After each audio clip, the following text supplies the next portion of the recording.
So hello everyone, कैसे हैं आप सब। आशा करता हूँ अच्छे होंगे। तो चलिए शुरू करते हैं।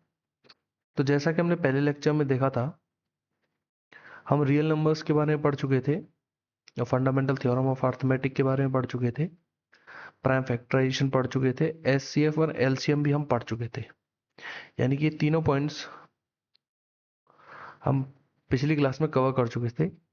आज हम पढ़ेंगे रेशनल और इरेशनल नंबर्स। तो रेशनल इरेशनल नंबर क्या होते हैं, उनका डेसिमल एक्सपेंशन से हम कैसे पहचानेंगे, और इनको प्रूव कैसे करते हैं, रेशनल इरेशनल को प्रूव कैसे करते हैं, वो भी हम आज देखेंगे। तो चलिए शुरू करते हैं। सबसे पहले हम बात करें रेशनल नंबर क्या होते हैं। तो कल हमने पढ़ा था रियल नंबर्स के बारे में। कल हमने पढ़ा था रियल नंबर्स के बारे में। सारे रेशनल प्लस इरेशनल नंबर्स मिलकर बनाते हैं रियल नंबर्स। यानी कि जितने भी रेशनल नंबर होते हैं और जितने भी इरेशनल नंबर होते हैं, इन दोनों को मिलके बनते हैं रियल नंबर्स। और रियल नंबर से दूसरे जो नंबर होते हैं वो इमेजिनरी नंबर्स होते हैं। तो एक अगर हम नंबर ट्री की बात करें तो सबसे पहले आते हैं रियल नंबर्स और इमेजिनरी नंबर्स। रियल नंबर्स में होते हैं दो तरीके के नंबर्स, एक होते हैं रेशनल और एक होते हैं इरेशनल। अब इरेशनल में बाकी सारे आते हैं जो आपने पढ़े होंगे, natural numbers, integers, whole numbers, ये सब इसमें आते हैं, है ना। बाकी इसमें नेचुरल नंबर्स में आगे कंपोजिट नंबर, प्राइम नंबर, ऐसे ट्री चलता चला जाएगा। तो आज हम बात करेंगे रेशनल नंबर्स की। रेशनल रेशनल नंबर्स की आज हम बात करेंगे। तो चलिए शुरू करते हैं।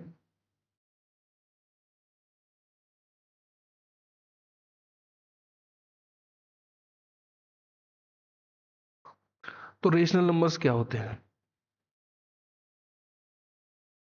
रेशनल नंबर्स होते हैं जो नंबर्स रेशनल नंबर्स वो नंबर्स होते हैं जिन्हें हम p अपॉन क्यू की फॉर्म में लिख सकते हैं। रेशनल नंबर कौन से होते हैं जिन्हें हम p अपॉन क्यू की फॉर्म में लिख सकते हैं, जहां पे कि q जीरो के बराबर नहीं होता और p और q जो होते हैं वो होते हैं इंटीजर्स। समझ में आया। यानी कि जिस नंबर को हम p अपॉन क्यू की फॉर्म में लिख सकते हैं, जिसके q जो है नॉट इक्वल्स टू हो जीरो के, यानी q जीरो के बराबर ना हो और p एंड q इंटीजर्स हो, तो वो होता है रेशनल नंबर। एग्जाम्पल की अगर हम बात करें तो जैसे कि मैं लूँ टू, तो टू को हम टू अपॉन वन लिख सकते हैं, तो यानी कि ये एक रेशनल नंबर है। वहीं मैं बात करूं फोर की, तो फोर को हम फोर अपॉन वन लिख सकते हैं। ऐसा कोई नंबर नहीं है जिसे हम पी अपॉन क्यू की फॉर्म में न लिख सकें, तो वो रेशनल नंबर है। अगर ऐसा कोई नंबर है जिसे हम पी अपॉन क्यू की फॉर्म में नहीं लिख सकते, वो है इरेशनल नंबर। इसी का उल्टा होता है इरेशनल नंबर, यानी जिसे हम पी अपॉन क्यू की फॉर्म में न लिख पाए, वही होता है इरेशनल नंबर। तो रेशनल इरेशनल आपको समझ में आया। रेशनल नंबर वो नंबर होता है जो पी अपॉन क्यू की फॉर्म में ना लिखा जा सके, क्यू नॉट इक्वल्स टू जीरो हो और पी और क्यू इंटीजर्स हो।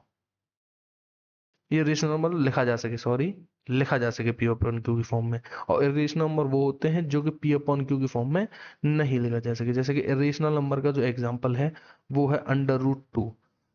अंडर रूट टू एक इरेशनल नंबर है। अब under root two irrational number क्यों है, बहुत से बच्चे बोलेंगे कि हम अंडर रूट टू को under root two upon one भी तो लिख सकते हैं, लेकिन बेटा ऐसे हम नहीं लिख सकते हैं, ऐसे हम नहीं कर सकते हैं। अब क्यों, क्योंकि यहाँ पे जो under root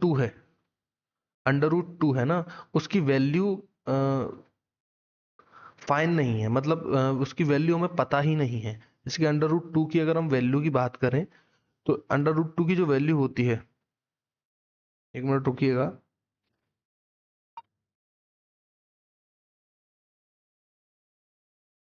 just a minute.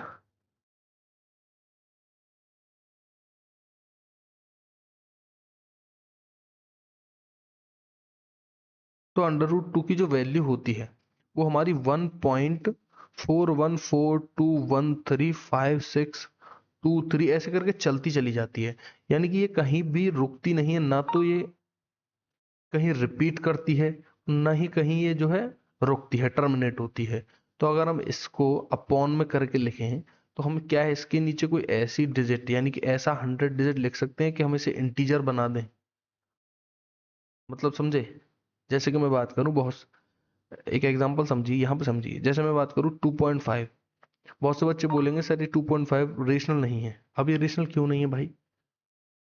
बच्चे बोलेंगे कि 2.5 को हम जो है पी अपॉन क्यू की फॉर्म में नहीं लिख सकते। लिख सकते हैं, इसके अपॉन में 1 लिख देंगे तो ये जो पी होगा यानी ऊपर वाली डिजिट होगी, ये जो इंटीजर नहीं है। तो देखो 2.5 को क्या हम ऐसे नहीं लिख सकते 25/10?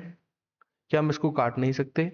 5 से गया 5 आर में, 5 से 2 आर में। तो क्या 2.5 को हम 5/2 नहीं लिख सकते? ये पी अपॉन क्यू की फॉर्म में लिख दिया ना, दोनों इंटीजर्स भी हैं और क्यू नॉट इक्वल टू 0 भी है और पी अपॉन क्यू की फॉर्म में है। ऐसे ही हम अंडर रूट 2 को इस तरीके से नहीं लिख सकते हैं। क्यों नहीं लिख सकते हैं? क्योंकि अंडर रूट 2 का जो डेसिमल एक्सपेंशन है, वो नॉन टर्मिनेटिंग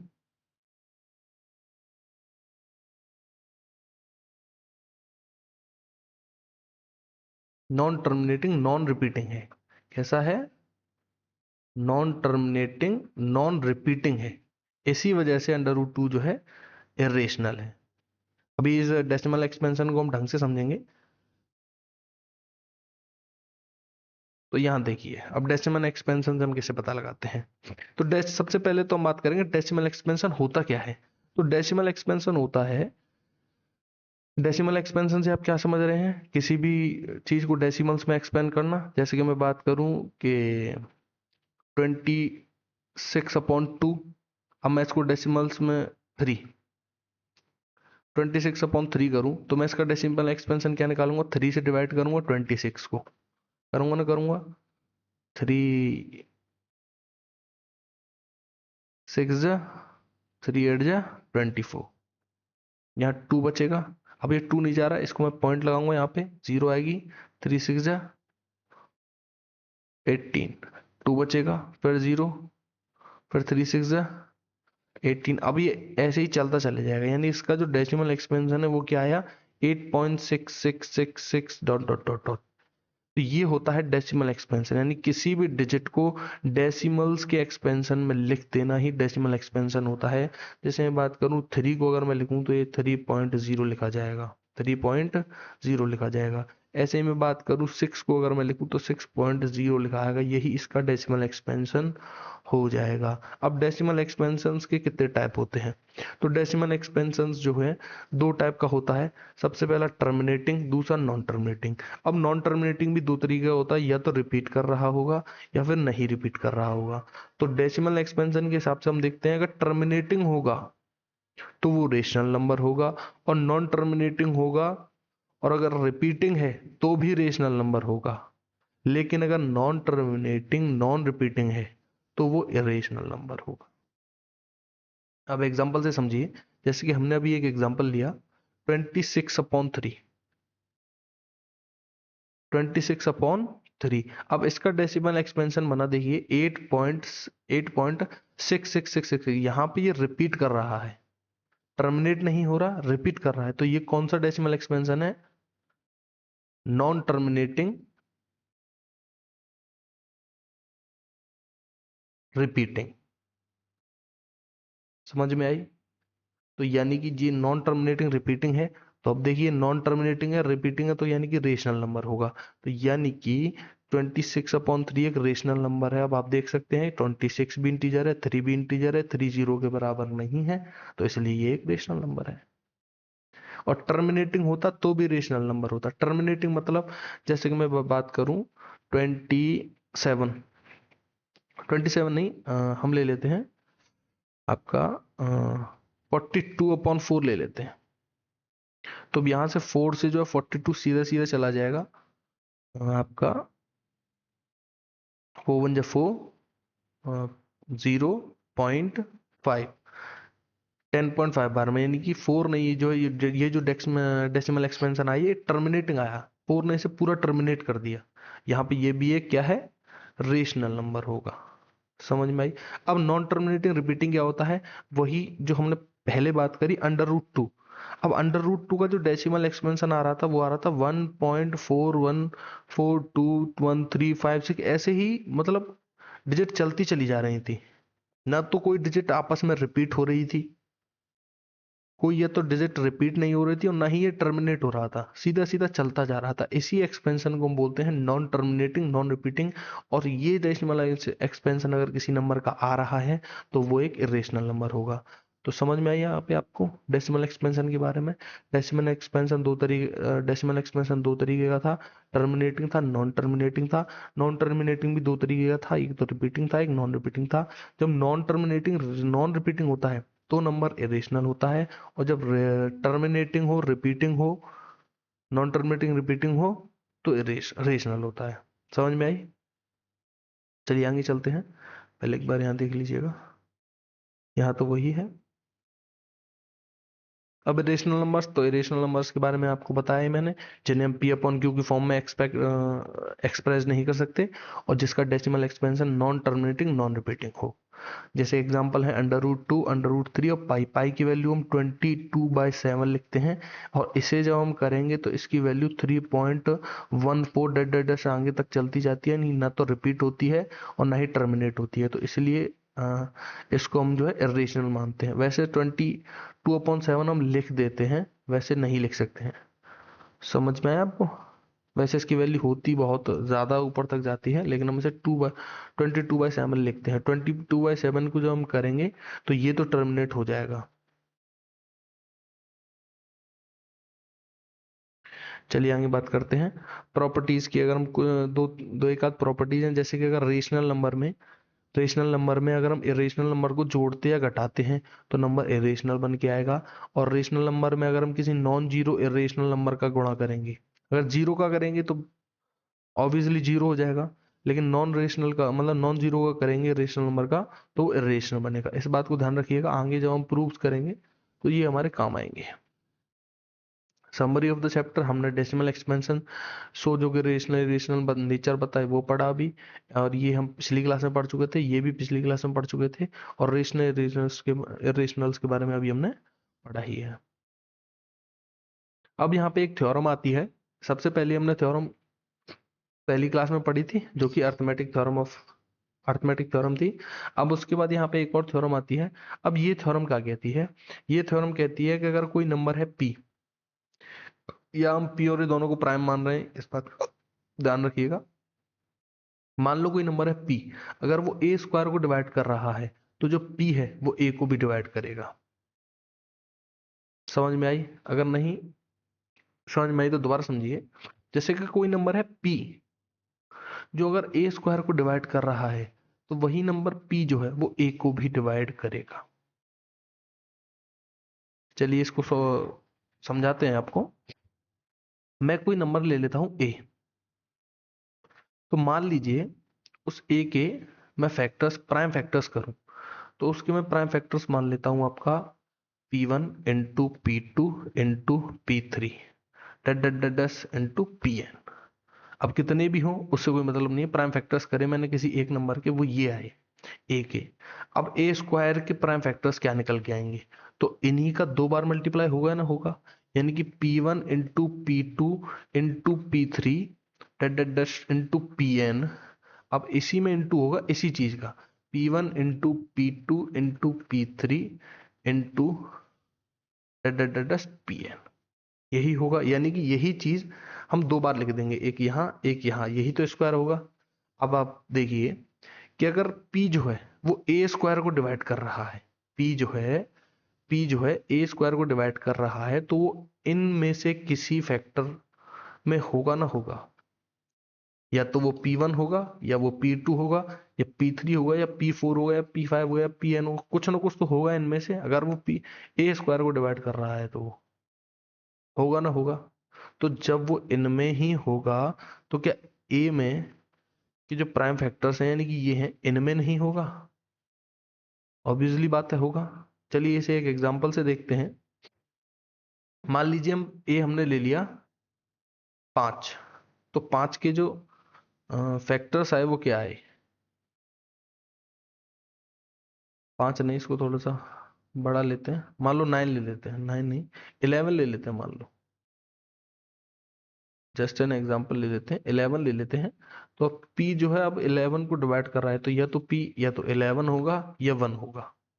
और कोई ऐसी डिजिट है जो 11 को डिवाइड करेगी? नहीं है। अब 11 का जो स्क्वायर है उसे हम करते हैं ए स्क्वायर। ए स्क्वायर क्या आएगा? 121। अब हमें p को जो है ऐसा नहीं मानना 11 p को हमें ऐसा मानना है कि वो 121 को डिवाइड कर रही है। तो 121 के फैक्टर्स या तो 11 आएगा या 1 आएगा या 121 होगा। लेकिन 121 एक प्राइम नहीं है, तो इसलिए हम इसे नहीं लेंगे। तो या तो 11 होगा या 1 होगा p की वैल्यू। अब एक बात बताओ, अगर ए स्क्वायर 121 है जिसको डिवाइड कर रहा है p, और p 11 या 1 है, तो क्या p जो है a को डिवाइड नहीं कर रहा है? यहाँ पे क्लियरली आप देख नहीं पा रहे हैं, यहाँ पे 11 हो सकता है तो भी डिवाइड करेगा, यहाँ पे अगर 1 हुआ तो भी डिवाइड करेगा। तो यही हमसे थ्योरम कहती है कि अगर p जो है a स्क्वायर को डिवाइड करता है तो p जो है a को भी डिवाइड करेगा। और ये थ्योरम आगे काम आएगी जब हम √2 और √3 के इरेशनल्स प्रूफ देखेंगे। अब सबसे ये जो है बच्चों को बहुत टफ लगता है √2 इरेशनल प्रूफ करना। तो देखो √2 की वैल्यू हमने थोड़ी देर पहले पढ़ी थी 1.423, ऐसे डॉट डॉट डॉट डॉट कुछ आ रही थी। तो डेसिमल एक्सपेंशन से हम सीधा सीधा कह सकते हैं कि इसका decimal expansion non terminating non repeating है, तो इसलिए जो है एक इरेशनल नंबर है। लेकिन प्रूव कैसे करेंगे? तो वही प्रूफ देखिए। तो चलिए हम मान लेते हैं, हम क्या कर लेते हैं, लेट अज्यूम कर लेते हैं कि √2 जो है वो इरेशनल, वो रेशनल है। मान लेते हैं हम कि जो √2 है वो रेशनल है। तो एक बात बताइए, √2 बराबर p अपॉन क्यू होगा या नहीं होगा? यानी कि हम इसे p अपॉन क्यू की फॉर्म में लिख सकते हैं, लिख सकते। अब जब हम इसे p अपॉन क्यू की फॉर्म में लिख देते हैं, तो मान लेते हैं कि p और q के फॉर्म, ये जो p और q हैं ये दोनों इंटीजर्स होंगे, q 0 के बराबर नहीं होगा। अब हम मान लेते हैं कि p और q में कोई ना कोई कॉमन फैक्टर होगा, यानी कि किसी से कट रहे होंगे, तो हम इन दोनों को काट देंगे और हम इसे एक सबसे कॉमन फॉर्म में लिख लेंगे a अपॉन बी। यानी कि हमने इनको काटा और इनको लिख लिया a अपॉन बी की फॉर्म में। यानी कि अब a और b में कोई भी कॉमन फैक्टर नहीं है। और अगर हम √2 के साथ ऐसा कर सकते हैं क्योंकि ये रेशनल नंबर हमने माना है, तो √2 equals to a upon b आएगा। अब यहां से हम अगर देखें तो √2b इक्वल्स टू a होगा ना होगा? बोथ साइड हम स्क्वायर करेंगे,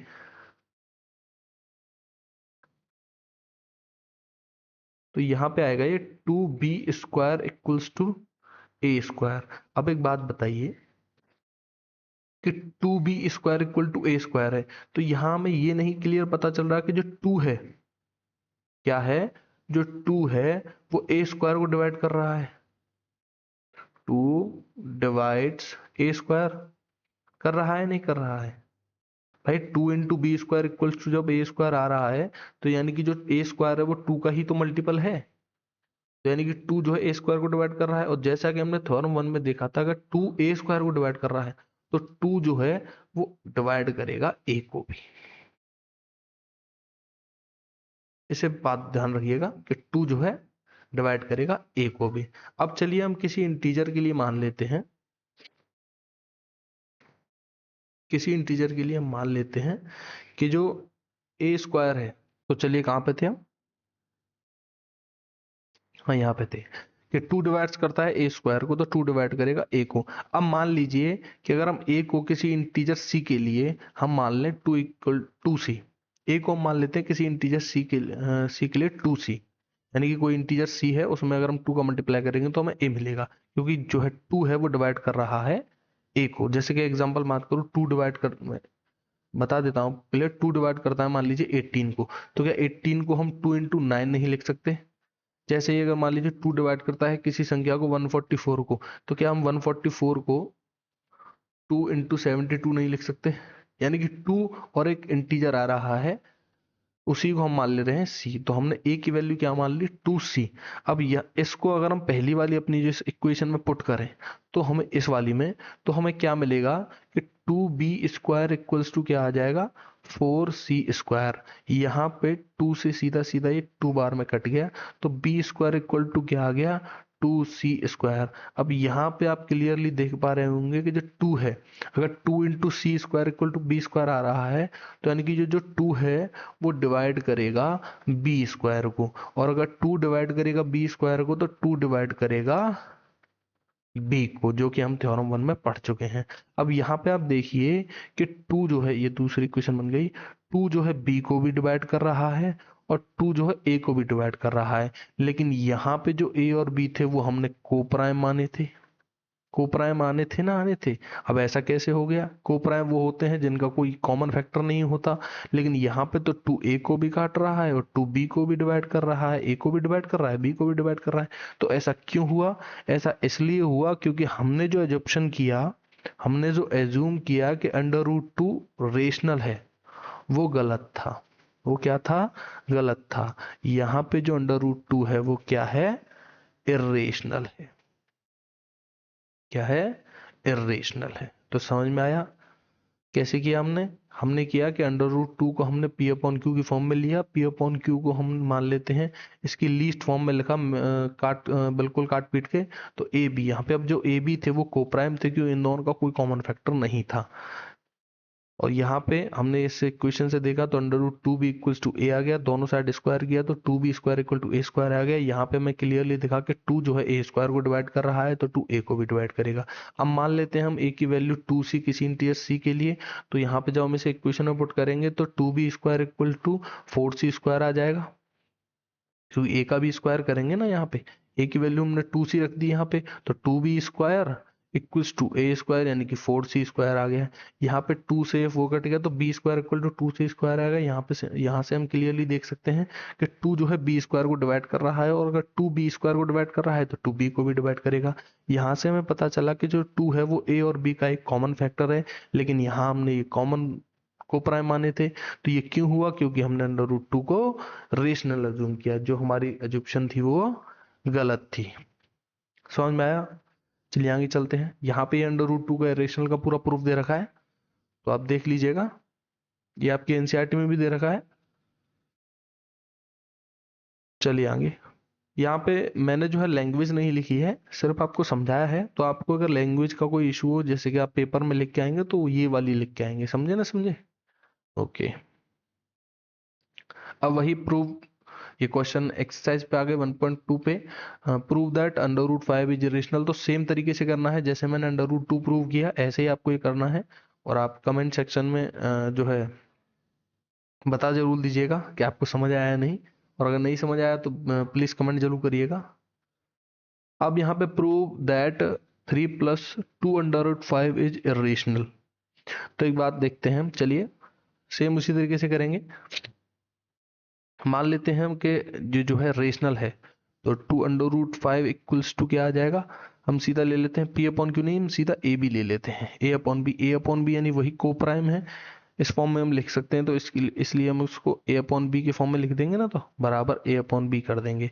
यहाँ से 3 माइनस में चला जाएगा, तो 2√5 = क्या हो जाएगा? a/b-3। यहाँ से ये 2 जो है डिवाइड में चला जाएगा, तो ये हो जाएगा आपका 2ba-3b। तो √5 की वैल्यू क्या आ गई? a-3b/2b। √5 की वैल्यू क्या आ गई? a-3b/2b। अब यहाँ पे जो a और b थे वो इंटीजर्स थे, 3 और 2 भी इंटीजर्स हैं। तो यहाँ पे क्लियरली विजिबल हो रहा है कि ये जो है एक रेशनल नंबर है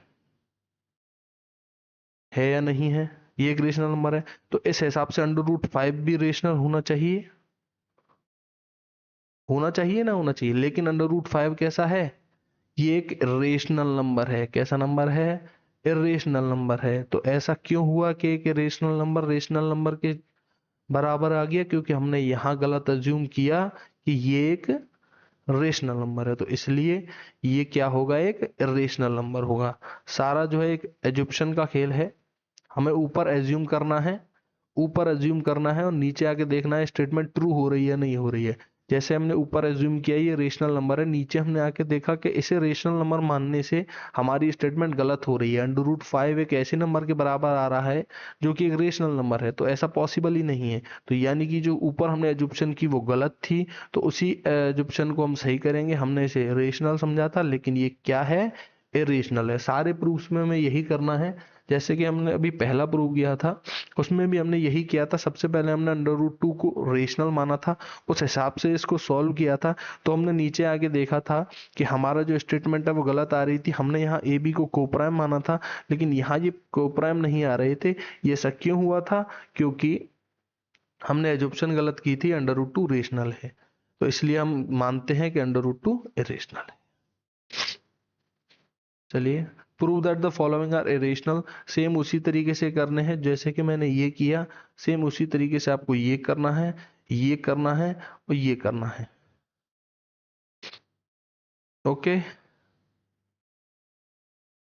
तो यही आपका ये चैप्टर कंप्लीट होता है। अगर कोई क्वेश्चन आपका नहीं आता है, इनमें से कोई क्वेश्चन आपका नहीं होता है, तो आप कमेंट जरूर करिएगा, मैं अगली क्लास में उस क्वेश्चन को जरूर कराऊंगा। तो इस चैप्टर हमने पढ़ा था फंडामेंटल थ्योरम ऑफ अर्थमेटिक के बारे में, और ये थ्योरम, एक ये थ्योरम पढ़ी थी और एक 3 थ्योरम थी मेनली, ये हमने पढ़ी थी। तो thank you everyone for your attention. तो कैसी लगी आपको आज की क्लास, कमेंट में जरूर बताइएगा, और like share and subscribe channel को जरूर करिएगा। और नेक्स्ट चैप्टर है पॉलिनोमियल्स, जिसकी वीडियो भी जल्दी आ जाएगी। तो थैंक यू, और अगर कोई डाउट हो तो आप कमेंट जरूर करिएगा। Thank you everyone.